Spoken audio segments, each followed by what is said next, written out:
Senhor esteja convosco. Ele está no meio de nós. Proclamação do Evangelho de Jesus Cristo, segundo Lucas. Glória a vós, Senhor.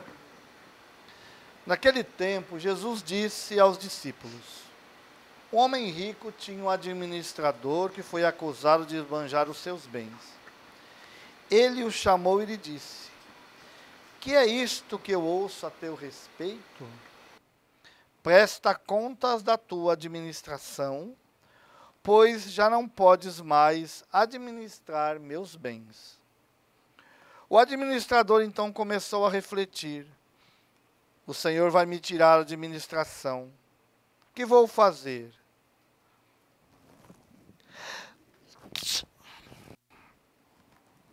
Para cavar não tenho forças, de mendigar tenho vergonha. Ah, já sei o que vou fazer para que alguém me receba em sua casa quando eu for afastado da administração. Então ele chamou cada um dos que estavam devendo ao seu patrão e perguntou ao primeiro: quanto deves ao meu patrão? Ele respondeu: 100 barris de óleo. O administrador disse: pega a tua conta, senta-te depressa e escreve 50. Depois ele perguntou a outro: e tu, quanto deves?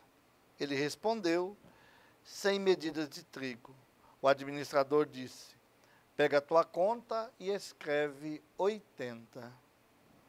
E o Senhor elogiou o administrador desonesto, porque ele agiu com esperteza.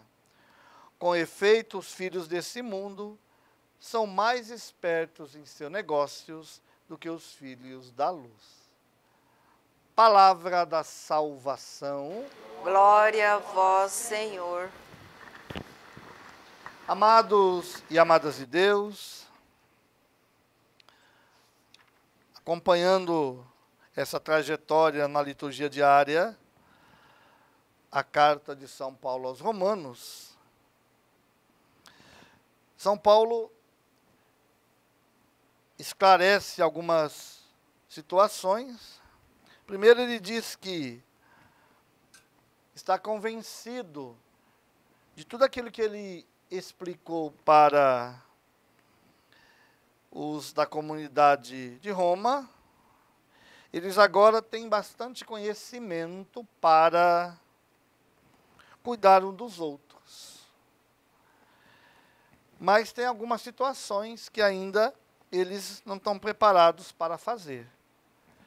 Porque admoestar alguém tem que ter, acima de tudo, a dimensão da misericórdia, da caridade.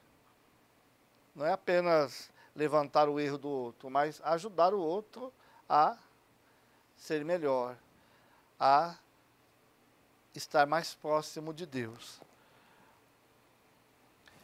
E ele fala da razão da graça que Deus deu a ele, e ele sabe que ele pode falar de forma mais ousado, de forma mais livre com a comunidade dos romanos. E ele foi consagrado, ele fala: eu fui um ministro consagrado para pregar o evangelho aos pagãos. Para que esses pagãos se tornem também uma oferenda bem aceita e santificada no Espírito Santo. E São Paulo tem esse cuidado de não ir pregar o evangelho aonde outros já fizeram essa parte.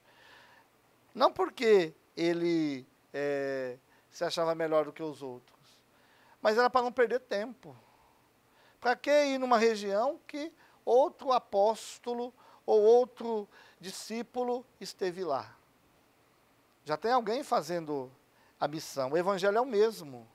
A maneira de evangelizar pode ser diferente, mas o evangelho é o mesmo, não há outro. Não há uma diferença. A forma de falar, cada um vai colocando as suas particularidades. Então, Paulo deixa bem claro: olha, eu não vou semear onde outro já semeou. Eu vou aonde ninguém foi. Nós temos que... São Paulo tinha essa certeza de que o evangelho precisava chegar ao mais rápido possível, a todos os lugares. Ele tinha essa ânsia de falar do Evangelho. Ele tinha esse desejo. Era algo que ele gastava-se as suas energias para que o Evangelho chegasse ao maior número de pessoas. Era o imediato na pregação do Evangelho. Por isso que ele diz, olha, eu tive cuidado de não pregar somente, tenho cuidado de pregar somente onde Cristo ainda não foi anunciado, para não acontecer eu construir sobre alicerce alheio. Porque aonde ninguém foi, eu vou. E assim também os outros discípulos foram fazendo. Então também para nós essa realidade. Muitas vezes queremos ficar apenas aonde é mais conveniente. Muitas vezes evangelizar porque são evangelizados. Agora sair, como o próprio Papa Francisco nos diz, sair das periferias, ou ir para as periferias do coração do homem, sair das nossas sacristias, ou como bem dizia São João Paulo II, essa dimensão dos novos areópagos que estão surgindo, nós precisamos chegar a esses lugares. E que muitas vezes, meu irmão, minha irmã, é complicado, não é fácil, porque é desafiante. Navegar em águas que a gente não conhece, não sabemos o que vamos encontrar, então é melhor eu ficar aonde? Onde já está tudo estruturado, tudo organizado. Nós precisamos dessa ousadia. Como diz o Evangelho, que os filhos desse mundo são muito mais espertos, ousados, do que os filhos da luz. Por isso Jesus conta essa parábola. Um homem rico tinha um administrador, que começou a esbanjar os bens. Ele fez uma auditoria e percebeu que esse administrador estava roubando, né? Ou uma palavra menos pesada que nós vemos hoje no direito, né? Teve uma apropriação indevida, mas é a mesma coisa. Roubo, apropriação indevida é roubo. Talvez, quando é uma pessoa mais pobre, né, que rouba certas coisas, ele é chamado de ladrão.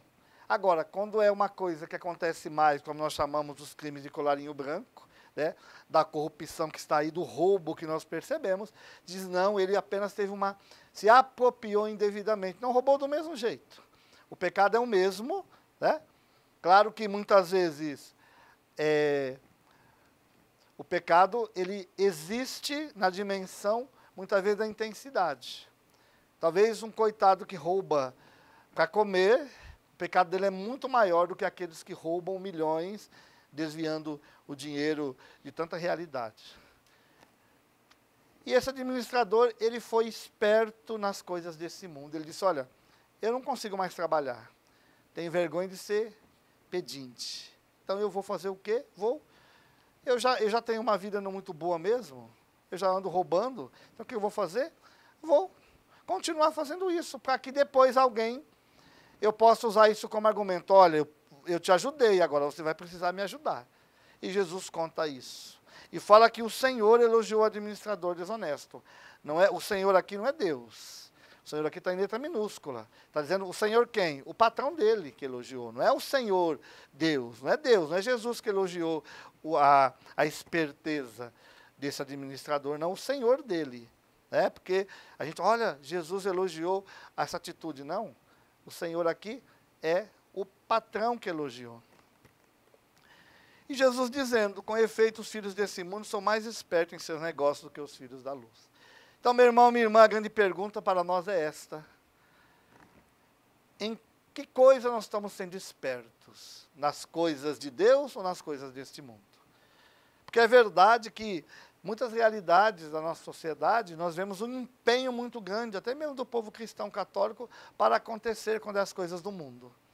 Mas para as coisas da igreja é um sacrifício tão grande, uma dificuldade, um choro, uma reclamação. Agora, quando é para fazer as coisas do mundo, meu Deus, todo mundo aplaude, passa horas em frente da televisão. Agora, para assistir uma missa, uma pregação, uma evangelização, não, é muito chato, demora muito. Espera aí. E aí Jesus está dizendo, e mais uma vez para nós, as coisas desse mundo são muito mais atraentes. E para onde levam essas coisas deste mundo? Para o inferno. Muito claro. Essas coisas deste mundo levam para o inferno. As coisas dos filhos da luz nos levam para onde? Para o céu. Mas é muito chato. As coisas são muito chatas. E aí, a igreja, por exemplo, uma missão como essa, tão importante. Uma TV que salva tantas almas, porque a nossa missão é só salvar almas. Eles têm que muitas vezes ficar mendigando uma ajuda. Para o quê? Para o bem das almas. Agora, quando é algo para este mundo, as pessoas não têm nenhuma preocupação em ajudar. Então nós temos que começar a fazer essa reflexão. Como eu estou usando de esperteza? Em que eu estou usando de esperteza? Para os negócios deste mundo, que vão ficar aqui? Ou estou usando de esperteza para os negócios de Deus, para as coisas de Deus? A pergunta é bem clara e a resposta cada um de nós devemos dar. Que cuidemos, meu irmão, minha irmã, de não sermos espertos pelas coisas deste mundo, para não nos decepcionarmos depois quando nos encontrarmos com Deus e achar que vamos para o céu e, infelizmente, vamos ser lançados no fogo do inferno. Que o Senhor nos ajude para que a gente seja esperto nas coisas de Deus. Louvado seja nosso Senhor Jesus Cristo. Para sempre seja louvado. Queremos fazer agora os nossos pedidos, as nossas preces.